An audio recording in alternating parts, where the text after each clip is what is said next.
Good afternoon. Welcome to Right Side Broadcasting Network Live. I'm Robert McNeely. As we prepare to hear from Federal Reserve Chairman Jerome Powell, he will hold a press conference today regarding the rates and the interest rates. So what does this mean for you?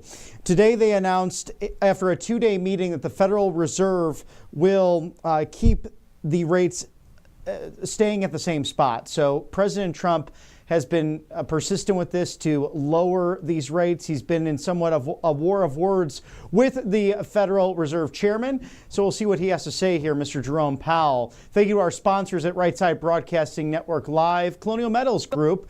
Of course, things like this topic, when it comes to the Fed, when it comes to China and their war games or the economic tariffs they want to put on the United States, to the farmland they're buying up, it all affects your retirement and those big purchases you have before you. So as you prepare with properties, assets, 401ks, or even IRA management, Colonial Metals Group is the team to turn to in such a time as this. So scan that QR code now. Shield your savings today. freegoldguide.com/RSBN is your best bet against inflation.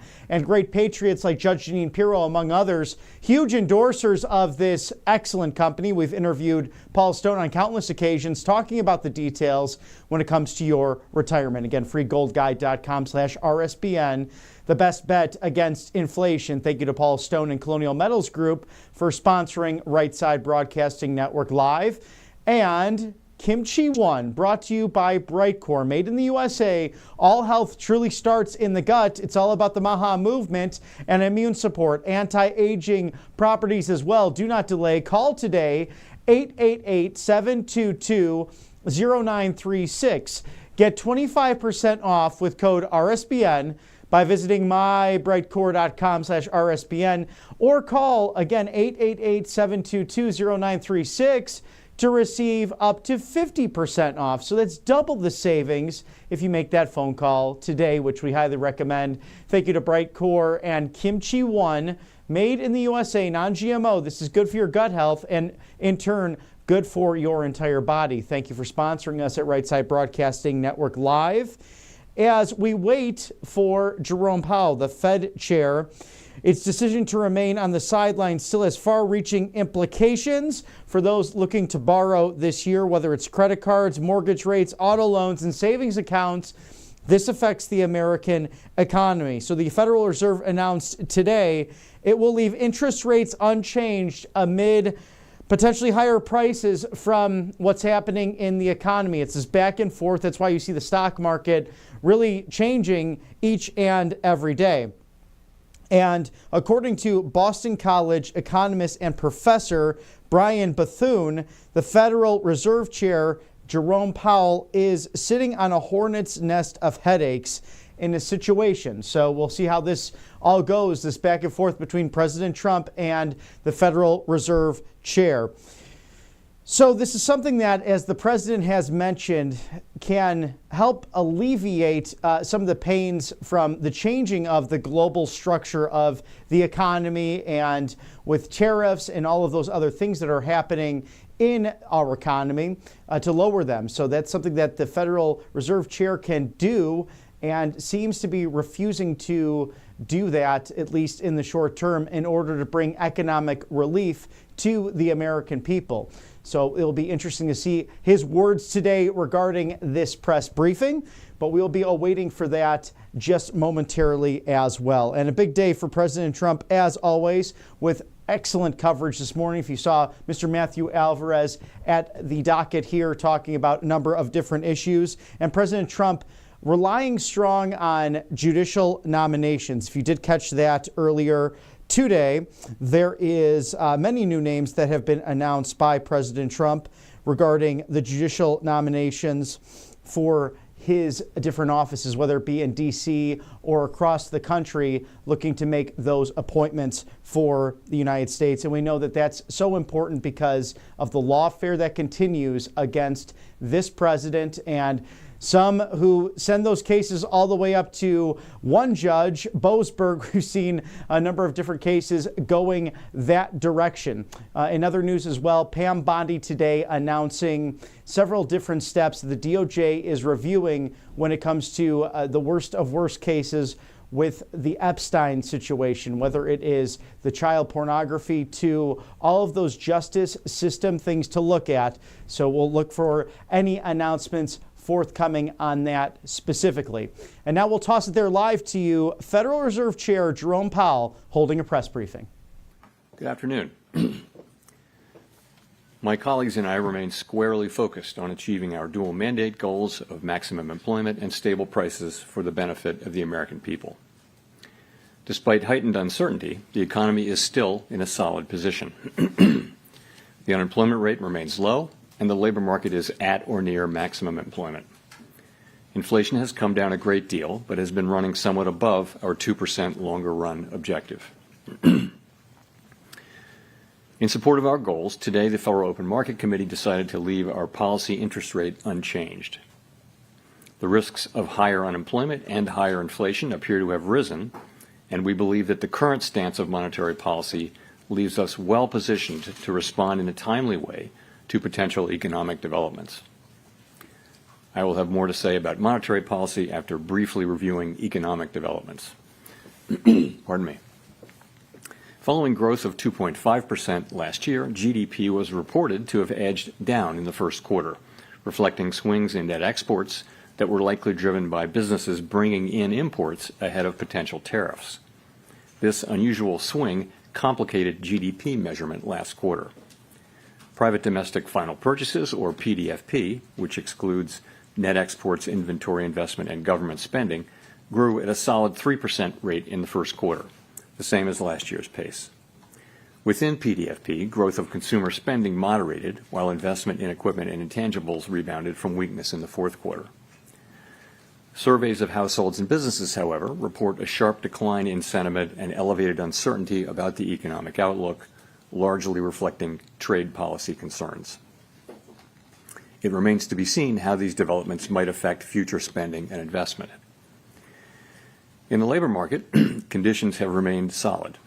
Payroll job gains averaged 155,000 per month over the past 3 months. The unemployment rate at 4.2% remains low and has stayed in a narrow range for the past year. Wage growth has continued to moderate while still outpacing inflation. Overall, a wide set of indicators suggest that conditions in the labor market are broadly in balance and consistent with maximum employment. The labor market is not a source of significant inflationary pressures. Inflation has eased significantly from its highs in mid-2022, but remains somewhat elevated relative to our 2% longer-run goal. Total PCE prices rose 2.3% over the 12 months ending in March. Excluding the volatile food and energy categories, core PCE prices rose 2.6%. Near-term measures of inflation expectations have moved up, as reflected in both market and survey-based measures. Survey respondents, including consumers, businesses, and professional forecasters, point to tariffs as the driving factor. Beyond the next year or so, however, most measures of longer-term expectations remain consistent with our 2% inflation goal. Our monetary policy actions are guided by our dual mandate to promote maximum employment and stable prices for the American people. At today's meeting, the committee decided to maintain the target range for the federal funds rate at 4.25% to 4.5% and to continue reducing the size of the balance sheet. The new administration is in the process of implementing substantial policy changes in 4 distinct areas: trade, immigration, fiscal policy, and regulation. The tariff increases announced so far have been significantly larger than anticipated. All of these policies are still evolving, however, and their effects on the economy remain highly uncertain. As economic conditions evolve, we'll continue to determine the appropriate stance of monetary policy based on the incoming data, the outlook, and the balance of risks. If the large increases in tariffs that have been announced are sustained, they're likely to generate a rise in inflation, a slowdown in economic growth, and an increase in unemployment. The effects on inflation could be short-lived, reflecting a one-time shift in the price level. It is also possible that the inflationary effects could instead be more persistent. Avoiding that outcome will depend on the size of the tariff effects, on how long it takes for them to pass through fully into prices, and ultimately on keeping longer-term inflation expectations well anchored. Our obligation is to keep longer-term inflation expectations well anchored and to prevent a one-time increase in the price level from becoming an ongoing inflation problem. As we act to meet that obligation, we'll balance our maximum employment and price stability mandates, keeping in mind that without price stability, we cannot achieve the long periods of strong labor market conditions that benefit all Americans. We may find ourselves in the challenging scenario in which our dual mandate goals are in tension. If that were to occur, we would consider how far the economy is from each goal and the potentially different time horizons over which those respective gaps would be anticipated to close. For the time being, we're well positioned to wait for greater clarity before considering any adjustments to our policy stance. At this meeting, the committee continued its discussions as part of our 5-year review of our monetary policy framework. We focused on inflation dynamics and the implications for our monetary policy strategy. Our review includes outreach and public events involving a wide range of parties, including Fed Listens events around the country and a research conference next week. Throughout this process, we're open to new ideas and critical feedback, and we will take on board lessons of the last 5 years in determining our findings. We intend to wrap up the review by late summer. The Fed has been assigned 2 goals for monetary policy: maximum employment and stable prices. We remain committed to supporting maximum employment, bringing inflation sustainably to our 2% goal, and keeping longer-term inflation expectations well anchored. Our success in delivering on these goals matters to all Americans. We understand that our actions affect communities, families, and businesses across the country. Everything we do is in service to our public mission. We at the Fed will do everything we can to achieve our maximum employment and price stability goals. Thank you. I look forward to your questions. Steve Leisman, CNBC. Thank you, Mr. Chairman, for taking my question.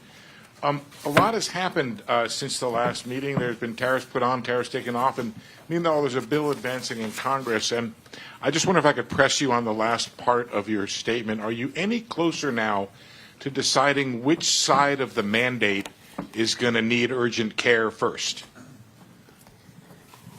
Well, so as we noted in our statement, post-meeting statement, we've judged that the risks to higher employment and higher inflation have both risen. And this, by the way, of course, is compared to March. So that's what we can say.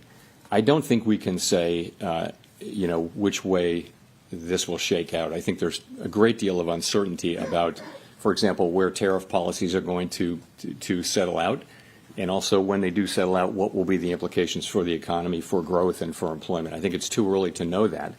So, ultimately, we think our policy rate is in a good place to stay as we await further clarity on tariffs and ultimately their implications for the economy. Hearing you describe what you're looking for in terms of being able to make a decision, it sounded like that's a long-term process before you sound like you're going to be comfortable, or the committee would be comfortable to act on what the data is telling you. I don't think we know. I think if you look at where we are today. We have an economy that, if you look through, the sort of distortions in Q1 GDP, you've still got an economy that looks like it's growing at a solid pace. The labor market appears to be solid. Inflation is running just a bit above 2%. So it's an economy that's been resilient and is in good shape. And our policy is sort of modestly or moderately restrictive. It's 100 basis points less restrictive than it was last fall. And so we think that leaves us in a good place to wait and see. We don't think we need to be in a hurry. We think we can be patient. We're going to be watching the data. The data may move quickly or slowly, but we do think we're in a good position where we are to let things evolve and become clearer in terms of what should be the monetary policy response. Nick Timmerose of the Wall Street Journal. Chair Powell, there's naturally a lot of uncertainty around 2021 and supply shocks. But there are some who argue that the current situation has notable differences. Energy costs are down. Housing imbalances look nothing like they did 4 years ago. Labor demand appears to be gradually cooling, with wage growth running below 4%. what do you see right now that could nourish higher inflation beyond a rise in goods prices this year? I think the underlying inflation picture is good. It's what you see, which is inflation now running a bit above 2%. And we've had basically decent readings in housing services and non-housing services, which is a big part of it. So that part, I think, is moving along well. But there's just so much that we don't know. I think, and we're in a good position to wait and see is the thing. We don't have to be in a hurry. The economy has been resilient and is doing fairly well. Our policy is well positioned. The costs of waiting to see further are fairly low, we think. So that's what we're doing. And we'll see. The administration is entering into negotiations with many countries over tariffs. We'll know more with each week and month that goes by about where tariffs are going to land, and we'll know what the effects will be when we start to see those things. So we think we'll be learning. I can't tell you how long it will take, but for now it does seem like it's a fairly clear decision for us to wait and see and watch. So when you say that you don't need to be in a hurry, does that mean that could the outlook change in such a way that a change in your stance could be warranted as soon as your next meeting? As I said, we are comfortable with our policy stance. We think we're in the right place to wait and see how things evolve. We don't feel like we need to be in a hurry. We feel like it's appropriate to be patient. And when things develop, of course, we have a record of we can move quickly when that's appropriate. But we think right now the appropriate thing to do is to wait and see how things evolve. There's so much uncertainty. If you talk to businesses or market participants or forecasters, everyone is just waiting to see how developments play out, and then we'll be able to make a better assessment of what the appropriate path for monetary policy is. So we're not in that place, and as that develops, and I can't really give you a time frame on that.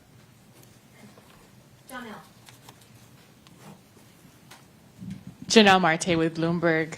So many economists have been pricing in higher odds of a recession, and several are noting that it is more difficult for the Fed to cut rates preemptively given the higher risks for higher inflation. So given the outlook, do you still see a path for a soft landing, and what does that look like? Well, let me say, so let's look back and see where we are. So to go through 2024 up to the day, we've had unemployment in the low 4s for more than a year. We've had inflation coming down now in the mid to low 2s. We've had an economy growing at 2.5%. So that is the economy as we see it now. What looks likely, given the scope and scale of the tariffs, is that we will see certainly the risks to higher inflation, higher unemployment have increased. And if that's what we do see, if the tariffs are ultimately put in place at those levels, which we don't know, then we won't see further progress toward our goals. But we might see a delay in that. I think in our thinking we never do anything but keep achieving those goals. But we would, at least for the next, let's say, year, we would not be making progress toward those goals. Again, if that's the way the tariffs shake out. The thing is, we don't know that. There's so much uncertainty about the scale, scope, timing, and persistence of the tariffs. So that's that. In terms of preemption, I think you can look back at the 2019 cuts as preemptive. I wouldn't say that what we did last fall was at all preemptive. If anything, it was a little late. But 2019, we did cut 3 times, but the situation was you had a weakening economy and you had inflation at 1.6%. So that's a situation where you can move preemptively. Now we have inflation running above target. It has been above target for 4 years. It's not so far above target now, and we have an expectation, conditional on what happens, that we'll see upward pressure on inflation. If you look at where forecasters are, they're all forecasting an increase in inflation. So it makes it, and then we've also got forecasts of weakening in the economy, and some have recession forecasts. We don't publish a forecast about that.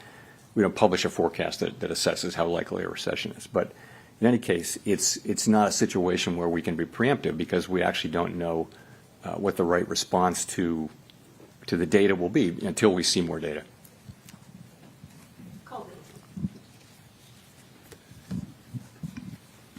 Colby Smith with the New York Times. How much weakness does the committee need to see, though, in the labor market and the economy more broadly to lower interest rates again? Is it about a certain increase in the unemployment rate over a period of time, or perhaps a certain number of negative monthly job reports? I mean, how are you making that assessment? You know, so first of all, we don't see that yet, right? We have 4.2% unemployment, good participation, wages behaving very well. Participation, I mentioned it at a good level. So, you know, with the labor market, we would look at the totality of the data. We'd look at the level of the unemployment rate. We'd look at the speed with which it's changing. We would look at the whole huge array of labor market data to get a sense of whether conditions are really deteriorating or not. And at the same time, we'd be looking at the other side of the mandate. We could be in a position of having to balance those two things, which is, of course, a difficult balancing judgment that we'd have to make. On that point about balancing, I mean, you've mentioned that the committee would consider how far the economy is from each goal and the time it would take to kind of get back to that point. But what does that mean in practice? I mean, how much of that assessment will be rooted in a forecast versus data dependence? It would be a combination of the two. I mean, let's just say this would be a complicated and challenging judgment that we would have to make. Yeah, we're not in this situation, but the situation is if the two goals are in tension. So let's say that unemployment is moving up in an uncomfortable way, and so is inflation. Not the situation we're in, hypothetically, but we would look at how far they are from the goals, how far they're expected to be from the goals, what's the expected time to get back to their goals. We'd look at all those things and make a difficult judgment, and that's in our framework. It's always been in our thinking. You know, we haven't faced that question in a very long time.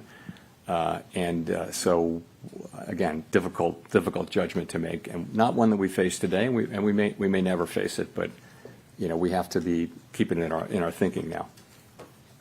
Edward. Thank you. Edward Lawrence with Fox Business. So we had the CPI report that came out that showed month over month the first decrease in inflation in about 3 years. The jobs report, you said, solid that we saw. At the same time, we have those new tariffs that we're living under. So given this, should the Federal Reserve be cutting rates at all this year? You know, it's going to depend. I think you have to just take a step back and realize this is why we are where we are. Is you know, we're going to need to see how this evolves. There are cases in which it would be appropriate for us to cut rates this year. There are cases in which it wouldn't, and we just don't know until we know more about how this is going to settle out and what the economic implications are for employment, for inflation. I couldn't confidently say that I know what the appropriate path will be. So following on that, just so then how does President Trump calling on you personally, as well as the Federal Reserve, to make rate cuts affect your decision today and affect your job difficulty? Doesn't affect our doing our job at all. So we're always going to do the same thing, which is we're going to use our tools to foster maximum employment and price stability for the benefit of the American people. We're always going to consider only the economic data, the outlook, the balance of risks, and that's it. That's all we're going to consider. So it really doesn't affect either our job or the way we do it.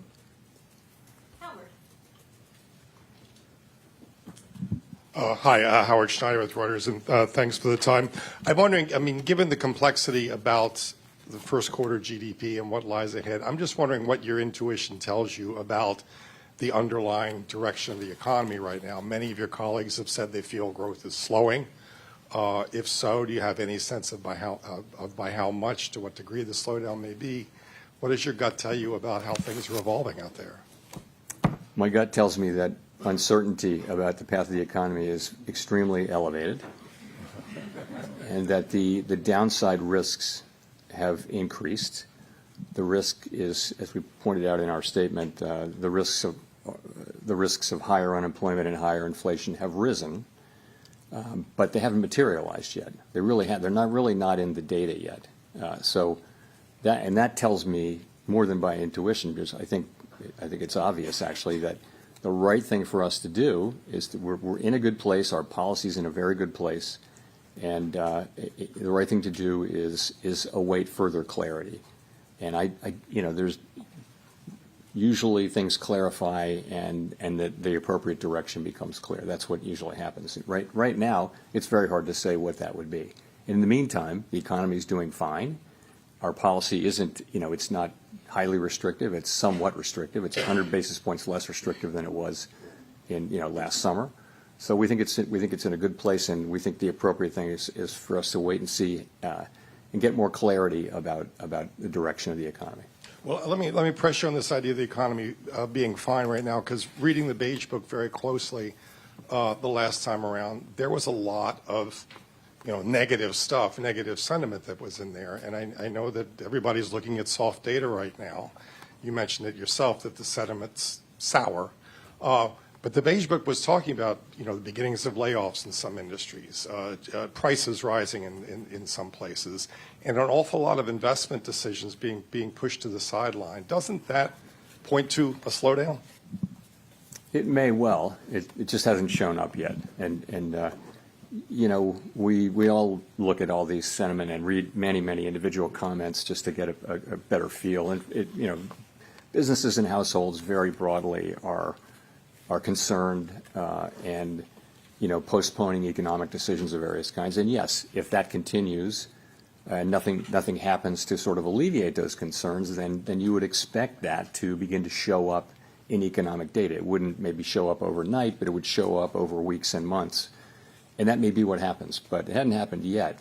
And also there are things that can happen that will change that narrative. I mean, they haven't happened, but it's possible to imagine things that, but in the meantime, yes, we're watching it extremely carefully like everyone is, but don't see really much evidence of it in actual economic data yet.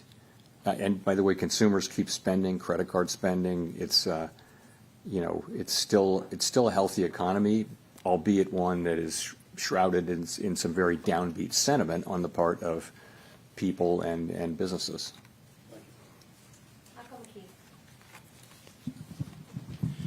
Michael McKee from Bloomberg Radio and Television. The Fed's been criticized recently by a former governor for what he calls mission creep. You take on more problems, use more tools, and then end up building tools to deal with the fallout of those tools, which then makes it a given that you will act more aggressively in the future. Is that a fair critique, and is that something you would be looking at in your framework review? Sorry, say the critique again. That the Fed has been involved in mission creep, gets involved in using too many new tools to deal with problems and to go too far. Is that something that the critique was based around the fact that you did QE and QE and QE and went beyond the narrow confines of your mandate? So, well, I mean, there are a couple. That's not really beyond the confines of our mandate. Look, I would say this: we did things. Essentially, we're on an emergency footing for a couple of years in the pandemic, and it's very fair and very welcome for people to look back over what we did and say, hey, you could have done this better and different. And one thing we hear a lot is we could have explained QE a little better. We did think we were explaining it in real time. I completely accept the thought that we could have explained it better. There's a lot of thinking that we went on too long with QE. I can tell you that the reason we did was we were concerned that we didn't want a sharp tightening in financial conditions at a time when we thought the economy was still vulnerable. And so we did hold on for a long time to QE, and we, of course, tapered and everything. And then we immediately went into QT, and, we're down a couple of trillion. But I get we certainly, with the benefit of hindsight, could have tapered earlier or faster. That's absolutely right. But this is all very welcome. We knew doing this in real time that we weren't going to get it perfect, and those kind of after action kind of looks are essential, and we're doing the same thing in our review. So on some issues. The other part of that critique is that you've taken on topics that are outside of the mandate, such as climate change and trying to ensure that certain groups are benefited by your economic policies in terms of employment, et cetera.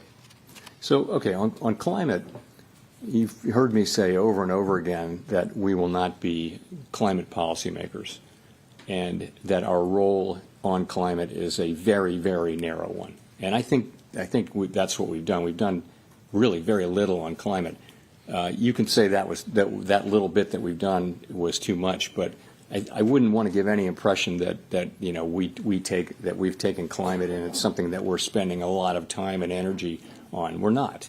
We have very, very narrow things. We did one guidance for the banks, and then we did a one-time stress analysis, climate stress analysis, and that's it. And you know we dropped out of the network for greening the financial system. So we didn't do much on climate, but I do think, and I've said this publicly several times, I think it's a real danger for us to try to take on a mandate like that, which is very narrow application to our work. And you know the risk is if you go for things that are really not on your mandate, you know then why are you independent? And I think that's a very fair question. I do think we've done a whole lot less on climate than some people seem to think we did. Anyway, that's what I think. Should you have taken on the question of bringing unemployment rates down for specific categories? We didn't do that. You know, what we said was that we never targeted any unemployment rate for individual racial or demographic groups. What we said was that maximum employment was a broad and inclusive goal. And I think what we meant by that was we're going to consider the totality of the country as we look at our maximum employment goal. Of course, we were never going to target any individual group with that, but I think some people, you know, wanted to hear it that way. But that's not at all what we meant. So that's just not a correct reading of our. But I can see how, you know, maybe people found that confusing, and you know we have to take that into consideration. Jolene. Hi, Chair Powell. Thanks for taking our questions today. I'm Jolene Kent with CBS News. You've said wait and see, and the economy is doing fine today, but the impact of tariffs are already showing up at the ports. Businesses, big and small, are telling us that they feel it, and most importantly, consumers say they feel it, that the challenges are here, and there's no waiting and seeing. For Main Street, what is the breaking point? What would have to happen to prompt a rate cut specifically? Well, you know, so we really don't see in the data yet big economic effects. We see sentiment, there are concerns that higher prices may be coming or things like that. So they're worried now about inflation. They're worried about the, you know, a shock from the tariffs, but they really haven't. That shock hasn't hit yet. Okay, so you know we're going to be looking at the not just the sentiment data, but also the real economic data as we assess what it is we should do. And remember, there will be two effects. One of them would be weakening economic activity, which translates into higher unemployment, and the other would be potentially higher inflation. Again, to say it again, the timing, the scope, the scale, and the persistence of those effects are very, very uncertain. So it's not at all clear what the appropriate response for monetary policy is at this time. And and by the way, our policy is in a good place, so we think we can wait and move when it is clear what the right thing to do is. Really not at all clear what it is we should do. So people are feeling stress and concern, but unemployment hasn't gone up. Job creation is fine. Wages are in good shape.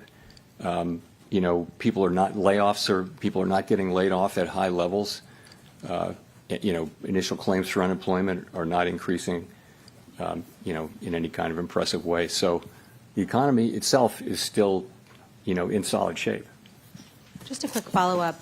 President Trump now says he does not plan to remove you as chair. When you heard that, what did you think? I don't have anything more for you on that. I've pretty much covered that issue. Thank you. Chris. Hi, thank you. Chris Rugaber, Associated Press. Well, I just wanted to follow up. Earlier, it sounded like you said it was unclear how the Fed, you know, what kind of interest rate decisions you will make later this year. So does that, you know, in March, there was guidance that 2 cuts might happen. You know, 2 cuts were penciled in for this year. Is that now, that guidance from the last press conference, has that been overtaken by events at this point?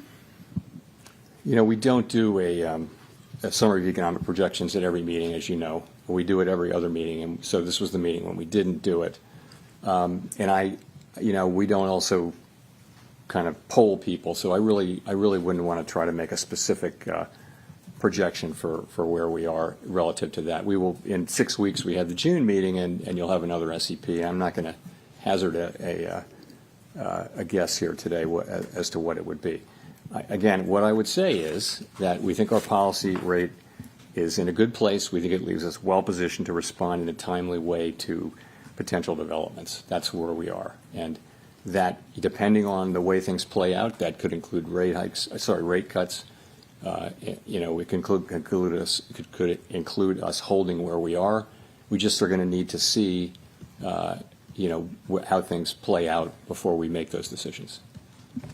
Great. And just to follow up on that, I mean, when you address the issue of how the Fed would handle both rising unemployment and rising inflation, how are you thinking about the fact that addressing one could exacerbate the other? So a rate cut to reduce unemployment could worsen inflation and vice versa. How do you handle those challenges? You just captured this is the issue with the two goals being in tension. It's a very challenging question. Now, there can be a case in which one goal is very far, one variable is very, very far from its goal, much farther than the other, and if so, you concentrate on that one. And frankly, that was the case. Well, it wasn't a case where they were really in tension, but if you go back to 2022, it was very clear that we needed to focus on inflation. The labor market was also super tight, so it wasn't really a trade-off. I think what our framework document says. It says we'll look at how far each variable is from its goal, and also we'll factor in the time it would take to get there. So, that's going to be potentially a very difficult judgment, but the data could break in a way that it's not. I just don't think we know that. The data could easily favor one or the other, and right now there's no need to make a choice, and no real basis for doing so. Victoria. Hi, Victoria Guida with Politico. I wanted to ask, Congress is currently debating spending cuts alongside extending the tax cuts. And I know you've talked many times about how the path of the debt is unsustainable, but given that we're also talking right now about the economy slowing, potentially even recession, I was just wondering, is there a danger that spending cuts now could slow growth a lot more? We don't give Congress fiscal advice. We take what they do as a given, and we put it in our models and in our assessment of the economy. So I wouldn't want to speculate on that. I mean, I think we do know that the debt is on an unsustainable level, on an unsustainable path, not at an unsustainable level, but an unsustainable path, and it's on Congress to figure out how to get us back on a sustainable path, and it's not up to us to give them advice.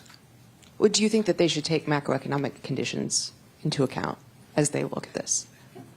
I think they don't need my advice and our advice on how to do fiscal policy any more than we need their advice on monetary policy. Andrew. Thanks, Mr. Chairman. Andrew Ackerman with the Washington Post. In your Jackson Hole comments last year, you said you would not welcome further cooling in labor market conditions. The unemployment rate then was 4.2%, which is what it is now.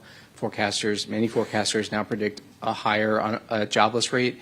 How has your tolerance for weakening labor market conditions changed compared to a year ago? So it was quite a different situation. What was happening last year is that over the space of 6, 8, 7 months, the unemployment rate went up by almost a full percentage point. And it was click, click, click, click, click each month. And everywhere people were talking about downside risks to the labor market. At the same time, payroll job numbers were getting softer and softer. So there was a really obvious concern about downside risk to the labor market. And so at Jackson Hole and then in September, we wanted to address that forthrightly. We wanted to show that we were there we'd been there for inflation for a couple of years, and we wanted to show also that we're there for the labor market. And it was important that we send that signal. Fortunately, since then, the labor market has really, and the unemployment rate have really been moving sideways at a level that is, well in the range of mainstream estimates of maximum employment. So that concern has gotten a lot less. So, you're at 4.2% unemployment. I think we were in a very different situation. Now we have a situation where, the risks to higher inflation and higher unemployment have both gone up, as we noted in our statement, and we've got to monitor both of those. We actually have a potential situation where there may be a trade-off or tension between the two, potentially. We don't have it yet, and we may not have it, but that's what we have, and that's why I think it's a very different situation. I guess I want to follow up by asking how much of a rise in the jobless rate you could tolerate. I can't give you I'm not going to try to give you a specific number. I'll just say we have to now be looking at both variables and which of them is demanding. If one of them is demanding our focus more than the other, that would tell us what to do with policy. If they're more or less, equally distant and equally or not distant, then we don't have to make that assessment. The assessment is you wait. So I'm not going to try to be really specific about what we need to see in terms of a number. But if we did see significant deterioration in the labor market, of course that's one of our two variables, and we would look to be able to support that. You'd hope that it wasn't also coming at a time when inflation was getting very bad. And again, we're speculating here. We don't know this. We don't know any of these things. It's very hypothetical. We're just going to have to wait and see how it plays out. Thanks.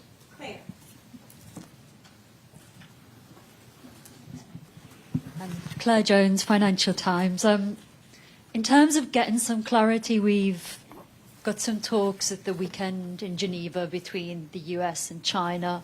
A lot of economists are attaching an awful lot of importance to what we hear from those talks. How much importance are you attaching to them in terms of judging what will happen to the US economy going forward? And just in a similar vein, some economists are saying it's days, not weeks, that we have until we start to put the US economy at risk of seeing the sort of pandemic-era shortages and higher prices if we don't kind of soothe relations between the US and China. So it'd be good to have your view on that too. So, these are not talks that we're in any way involved in, so I really can't comment directly on them. So, but what I will say is this, we had, coming out of the March meeting, the public generally had an assessment of where tariffs were going, and then April 2 happened, and it was really substantially larger than anticipated in the forecasts that I had seen and in our forecasts. So, and now we have we're in a new phase where it seems to be we're entering a new phase where the administration is beginning talks with a number of our important trading partners, and that has the potential to change the picture materially or not. And so I think it's going to be very important how that shakes out. But we simply have to wait and see how it works out. It certainly could change the picture, and we're mindful of not trying to make conclusive judgments about what will happen at a time when the facts are changing. And just on the fall in shipping volumes from China over these tensions, do you share that concern that we could start seeing goods shortages and higher prices in the coming weeks if this isn't resolved very quickly? I don't want to get we shouldn't be involved even verbally in the questions about the timing of these things. Yes, of course we follow all that data. We see the shipping data, we see all that, but ultimately this is for the administration to do. This is, this is their mandate, not ours. And I know as you can see, they're again beginning to have talks with many nations, and that has the potential to change the picture materially. So we'll just have to wait and see.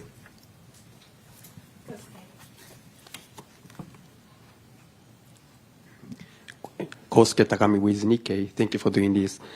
The volume of imported goods increased significantly in the first quarter. Do you think that this situation could cause a delay in the impact of tariff on inflation? And does this mean that it will take longer time to reduce uncertainty? The decision we made today? Which decision? So the future decision. So the volume of the imports, imported goods increased significantly. So impact on the imported inflation may delay. So, what is the impact to your future decision?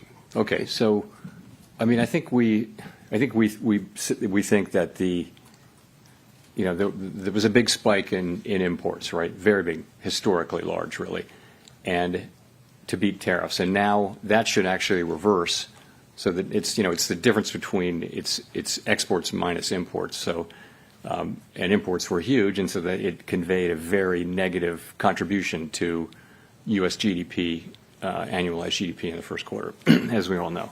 So that could, in the second quarter, be reversed, so that we have an unusually large contribution to usually positive. That's very likely as imports drop sharply. You could also have, very likely you'll have restatements of first quarter.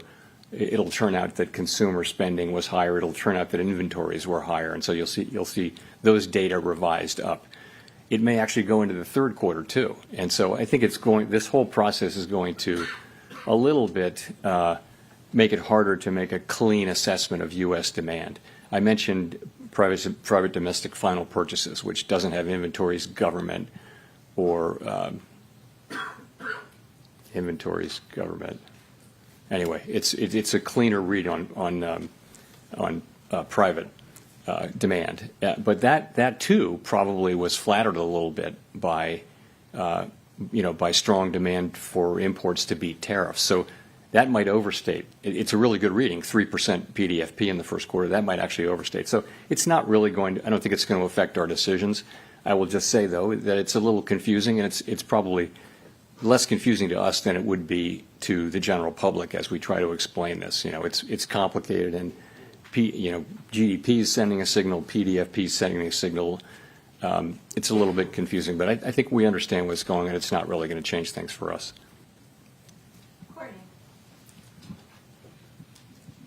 Courtney Brown from Axios. I guess, we talked about some of the indications of potential layoffs, price hikes, an economic slowdown, all being evident in the soft data. I'm curious why the Fed needs to wait for that to translate into hard data to, make any type of monetary policy decision, especially if the hard data is not as timely or might be warped by tariff-related effects. Are you worried that the soft data might be some sort of false warning? No, I mean, look at the state of the economies. The labor market is solid, inflation is low. We can afford to be patient as things unfold. There's no real cost to our waiting at this point. Also, the sense of it is we're not sure what the right thing will be. There should be some increase in inflation. There should be some increase in unemployment. Those call for different responses. And so until we know, potentially call for different responses.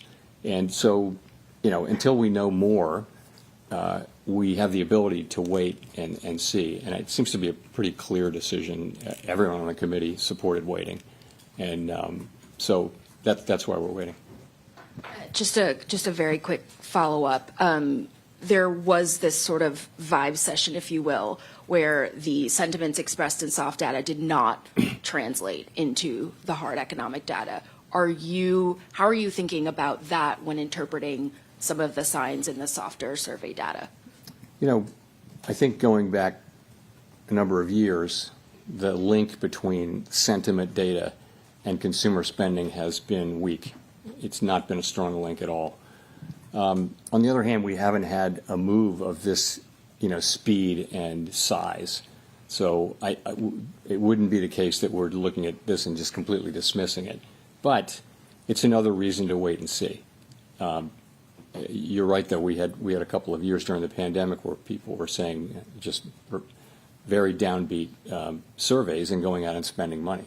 So that can happen, and that may happen to some degree here. We just don't know. This is an outsized change in sentiment, though, and so none of us is looking at this and saying that we're sure one way or the other. We're not. Matt. Thanks, Chair Powell. Matt Egan with CNN. So you mentioned earlier that you were monitoring the shipping data, And we have seen in the shipping data that imports from China into the Port of Los Angeles have plunged, and that has raised concerns about potential shortages. What tools, if any, does the Fed have to ensure that prices and inflation expectations don't get out of hand if tariffs do cause significant supply chain disruptions? I mean, we don't have, the kind of tools that are good at dealing with supply chain problems. We don't have that at all. That's a job for the administration and for the private sector more than anything. What we can do with our interest rate tool is we can be more or less supportive of demand, and that'd be a very inefficient way to try to fix supply chain problems.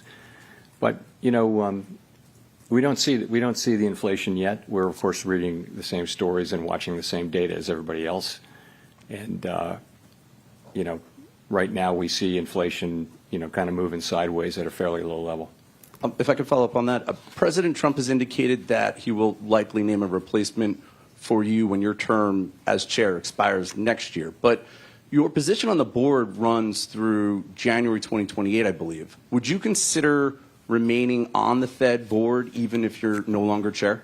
So I don't have anything for you on that. My whole focus is on, and my colleagues' focus is all on, trying to navigate this tricky passage we're in right now, trying to make the right decisions. We want to make the best decisions for the people that we serve. That's what we think about day and night, and this is a challenging situation, and that's 100% of our focus right now. Let's go to Jennifer for the last question. Thank you so much, Chair Powell. Jennifer Schonberger with Yahoo Finance. Public records of your schedule so far this year show no meetings with President Trump. Past presidents Obama, Bush, and Clinton have all met with Fed chairs, and you met with Trump during his first term. Why haven't you asked for a meeting yet with the president? I've never asked for a meeting with any president, and I never will. It's not. I wouldn't do that. There's never a reason for me to ask for a meeting. It's always been the other way. So would you want to meet with him if given the opportunity to get more information? It's never an initiative that I take. It's always an initiative.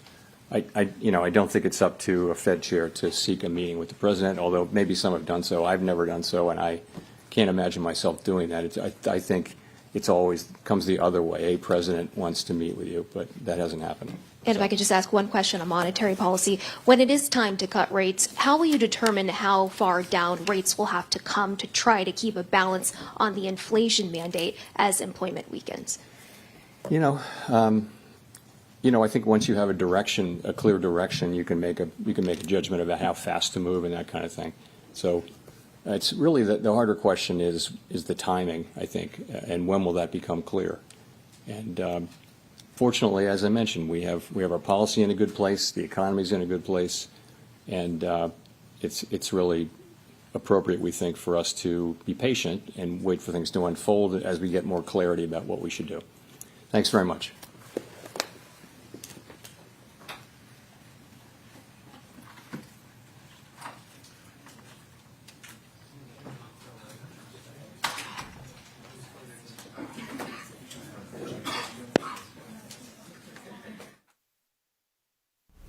So an interesting press conference with Jerome Powell, the Fed chair, seems to be speaking out of both sides of his mouth, and I just find it remarkably egregious, and the arrogance of the globalists never seems to amaze me. It's really remarkable, but we know we have a great commander-in-chief at that White House, 1600 Pennsylvania Avenue, who will do due diligence to make America great again. Get all America First updates and exclusive offers at rsbnetwork.com/newsletter.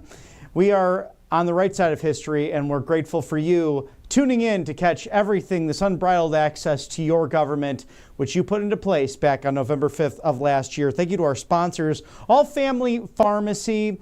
Imagine that you need a medication and it's in stock, but you can't reach it because some people in Big Pharma just simply don't want you to have it. It's already happened. It can happen again. When others make it complicated, All Family Pharmacy makes it simple. Just the medications you want when you need them without jumping through hoops. They've got ivermectin, the methylene blue, 200 other essential medications, antibiotics, in fact. So go to allfamilypharmacy.com/RSBN for 10% off of any of your orders. RSBN10 is the code there. All Family Pharmacy takes care of it. Imagine your spouse running out of blood pressure medication, or your son or daughter having a spike in a fever and they can't get to the local pharmacy. If you don't have insurance, don't worry. It's no problem at all. These doctors, 24 hours a day, 7 days a week, can get your prescription mailed to you overnight and your meds shipped right to your door. So just have that peace of mind when things go awry. allfamilypharmacy.com/RSBN, a great sponsor here at the network. Also Kalshi.com/RSBN, trading on everything like we were just focused on with the Fed Chair Jerome Powell. Will the Fed rates go up? Will they go down? Will they streamline as they've done today? All of those important questions on culture, politics, and sports you can find at Kalshi.com/RSBN. Scan the QR code now for all of that exciting information. And finally, Tax Network USA, tnusa.com/RSBN. Call today. Do not delay. Whether it was April 15th taxes or future taxes or those back taxes you need to take care of, protect yourself from the IRS. tnusa.com/RSBN. Protect yourself from the IRS today. 800-357-1415. tnusa.com/RSBN. Thank you to Tax Network USA Incorporated. Thank you for sponsoring us here on Right Side Broadcasting Network Live. And stick with us later today as we leave this stream. We'll be back with you in slightly over an hour or so from now. Actually, programming note, slightly over 2 hours for Chief Justice John Roberts. He'll be giving a fireside chat discussing everything on the judiciary and, of course, President Trump listing several names to federal courts recently. And we know the lawfare that continues against this president, but it is Article 3 of the Constitution that frames this great constitutional republic. It's the legislative, the executive, and the judiciary. So we'll have a fireside chat with the Chief Justice John Roberts himself. So all America First updates and exclusive offers can be found at rsbnetwork.com/newsletter. There's a live shot there of the loveliest village of the Plains. A beautiful day here in Auburn, Alabama, on the corner of College and Magnolia, celebrating the soon-to-be graduates as the students take their finals. It's quite quiet on campus right now as they study and finish all of those up. If you'd like to donate as well to this great network, rsbnetwork.com/donate. We'd be honored to have that support here. You could text RSBN to 801-801. Again, text RSBN to 801-801 or visit rsbnetwork.com/donate. Thank you for all your dollars.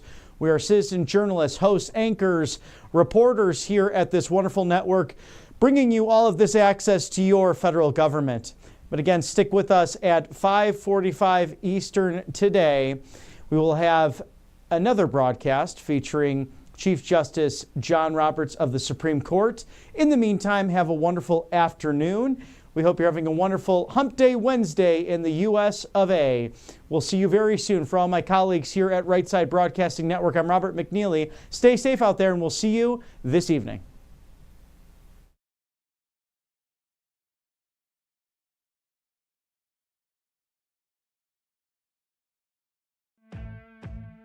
Welcome to Right Side Broadcasting Network, your trusted conservative news outlet. At RSBN, we deliver the truth when the mainstream media falls short. Since 2015, we've proudly broadcasted every single one of President Trump's iconic MAGA rallies, bringing you the excitement and energy live before anyone else. By watching RSBN, you get an unfiltered front row view of the action on the ground. We interview the crowds to give a voice to millions of Americans just like you. We show you President Trump's speeches in their entirety, free from interruptions and censorship. We cover the stories that matter to you with the integrity and passion you deserve. Thank you for choosing RSBN as your home for America First News. Together, we stand strong, united, and informed. So join us and be part of the right side of history.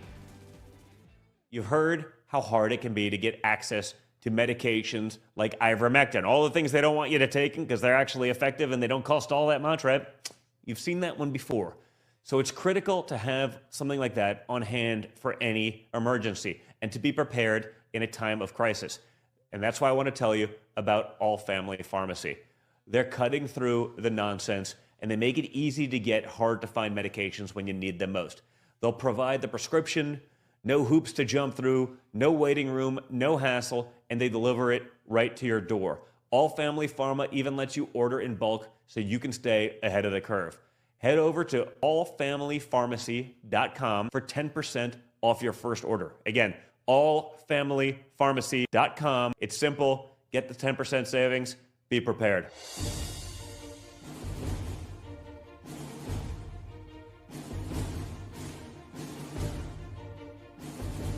President Trump is keeping his promises and saving America. And your kids can learn all about it for free with a new Kids Guide to President Trump. This fun guide shows kids all the steps President Trump is taking to put America back on top of the world stage, including building a strong economy, protecting our borders, and negotiating trade deals. It's an exciting way for kids to learn about President Trump's outstanding leadership. Act now and get a free bonus guide, The Courage of the President. Order now at freetrumpbook.com. That's freetrumpbook.com.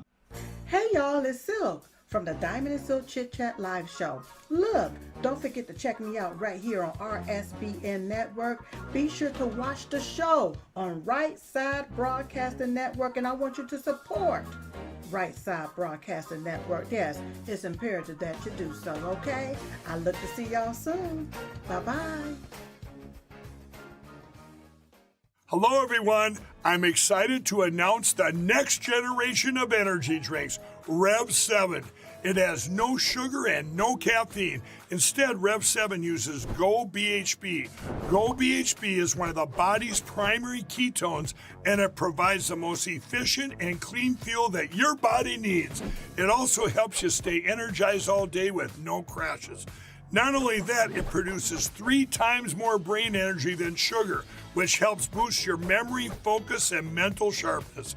It also helps reduce stress and helps balance your mood. Rev 7 does all that while being the best tasting energy drink ever. So go to mypillow.com or call the number on your screen. Use your promo code to save 20% today. I'm so sure you're going to love Rev 7. For a limited time, you get our introductory 3-pack absolutely free. I drink Rev 7 every day, and I absolutely love it, and so will you.